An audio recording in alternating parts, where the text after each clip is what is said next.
நம்ம சம்டைம் லைஃப்பில் ரொம்ப ட்ரையாக ஃபீல் பண்ணுவோம். அப்போ என்னடா பண்ணுறதுன்னு இருக்கும். அப்போ நம்ம என்ன செய்வோம்னா, ஃபோன் பார்ப்போம், இல்லைன்னா ஒரு படம் பார்ப்போம். இது மாதிரி பல காரியங்களை பண்ணி அந்த தனிமையை நம்ம அட்ஜஸ்ட் பண்ண ட்ரை பண்ணுவோம். ஆனாலுமே அந்த அந்த ஹார்ட்டில் இருக்க அந்த ட்ரைனஸ் பார்த்திங்கன்னா அது போகவே போகாது. நான் என்ன பண்ணுவேன்னு கேட்டிங்கன்னா, இது மாதிரி மொட்டை மாடிக்கு வந்துடுவேன். மொட்டை மாடிக்கு வந்துட்டு ஜீசஸ்கிட்ட பேசுவேன். அவர்கிட்ட பேச பேச என்ன ஆகும்னா, அவர் அப்படியே அவருடைய பிரசன்னத்தால், அவருடைய ப்ரெசன்ஸால் நம்மளை ஃபில் பண்ண ஆரம்பிப்பார்.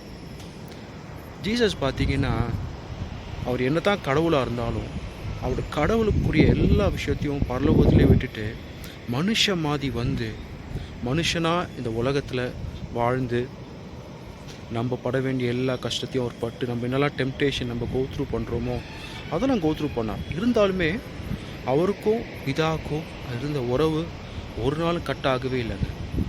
அதனால நம்ம என்ன தான் நம்ம லைஃப்பில் நம்மளுக்கு ப்ராப்ளம் இருந்தாலும் கொஞ்சம் நேரம் டைம் ஸ்பெண்ட் பண்ணுங்கள். கடல் கூட டைம் ஸ்பெண்ட் பண்ணுறதுனால உங்கள் இதயம் ஃபுல்லாகும். எந்த அடிக்ஷனும் தேவையில்லை. ஜீசஸ் மட்டும் போதும். God bless you.